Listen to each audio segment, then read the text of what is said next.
안녕하세요, 트래블튜브. 오늘은 한국의 불매운동을 상상도 못하고 거금을 투자해버린 일본 기업들 세 군데를 알아보겠습니다.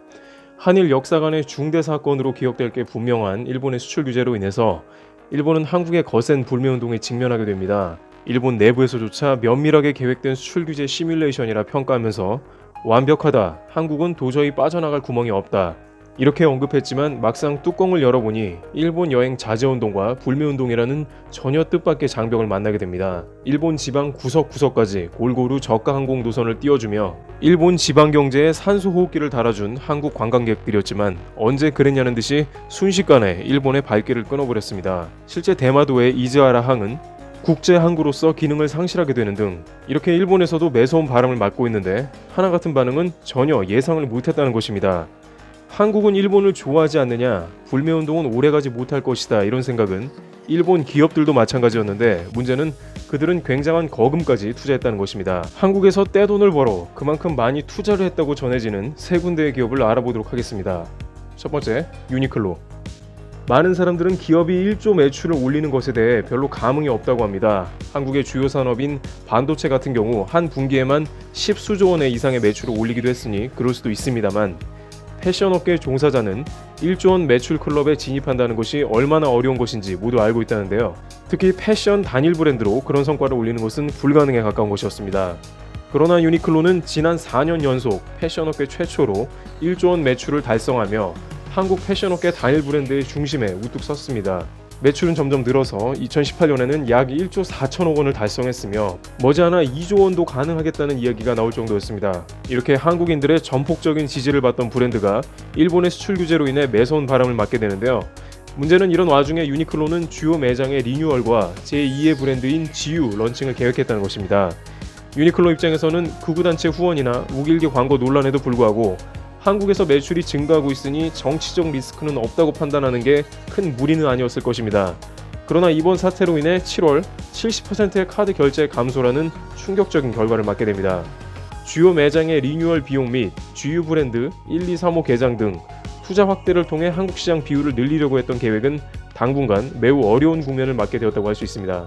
두 번째, 아사히 맥주, 세계 최대 맥주기업 인수. 아사히 맥주는 한국 시장에서 점유율 부분 1위를 달리고 있었습니다만 7월 첫 주에는 2위로 떨어지더니 급기야 최근엔 7위로 순위가 급락했습니다. 그런데 아사히 맥주는 올해 세계 최대 맥주 회사인 AB 인베브의 호주 사업 부분을 인수하게 됩니다. AB 인베브는 버드와이즈, 호가든 등의 50개 브랜드를 가지고 있는 거대 맥주 회사입니다만 부채가 100조 원 이상이 되어 부실한 호주 시장의 매각 결정을 하게 된 것입니다. 아사히 맥주는 부채를 끌어안게 된 것이나 마찬가지인데 많은 경제 전문지는 아사히가 호주 시장에서 이윤을 얻는데 매우 힘들 것이라고 전망하고 있습니다. 또한 일본 시장에서조차 아사히는 점유율이 하락하고 있습니다. 따라서 알짜 시장과 같던 한국에서의 부진은 아무래도 재정적 부담이 가중되는 형국이 될 것이라는 것입니다. 물론 전 세계 매출에 비해 한국의 점유율이 작긴 하지만 이윤을 잘 내고 있는 한국 시장에서 퇴출당하게 생긴 겁니다. 업계 관계자는 아사히 맥주가 재정적인 부분에서 손실이 날 것이라고 전망합니다. 세 번째, 도쿄오카 공업, 모리타 화학. 이들 반도체 주요 업체들은 한국 삼성전자, 하이닉스의 반도체 주요 물자를 수출하는 기업들인데 이번 규제로 인해서 이미 거액을 투자했거나 앞으로 수천억 원 이상의 거액을 투자해야 하는 상황에 놓였습니다. 지금까지 한국의 기업들에게 최상의 제품을 공급하기 위한 연구 개발 비용 등을 상쇄하기 위해서 지속적인 비즈니스를 이어가야 하지만 당장 일본 공장에서 한국으로 직행하는 수출 라인은 사라져버렸습니다. 따라서 이 기업들은 중국의 공장을 새로 확장한다는 방침을 세우거나 한국 내에서 라인 증설을 통한 한국 내 공급 확대도 고려하고 있습니다.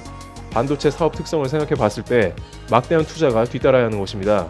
이것도 일종의 한국 기업들이 일본산 소재를 거부하기 시작하는 일본 기업 불매운동 혹은 탈일본으로 인한 결과입니다. 일본 경제업계는 공연한 수출 규제로 인해 막대한 피해를 보고 있다며 탈일본만큼은 하지 말아달라고 간절히 호소하고 있습니다. 그러나 한국 반도체 업체에서는 일본 회사는 둘째치고 일본 정부에서 앞으로 어떻게 나올지 예측할 수 없기 때문에 우선은 모든 일본산 소재를 대체하는 방향으로 계획하고 있다고 말합니다. 일본에서 한국을 신뢰할 수 없는 국가로 규정을 하고 수출 규제를 시작했는데 이제는 한국이 일본을 신뢰하지 못하게 되어 일본 기업들이 피해를 보는 것입니다. 일본 경제계에서는 이것이 자칫 한국뿐만 아니라 전 세계적으로 스며들 수 있다고 경고하고 있습니다.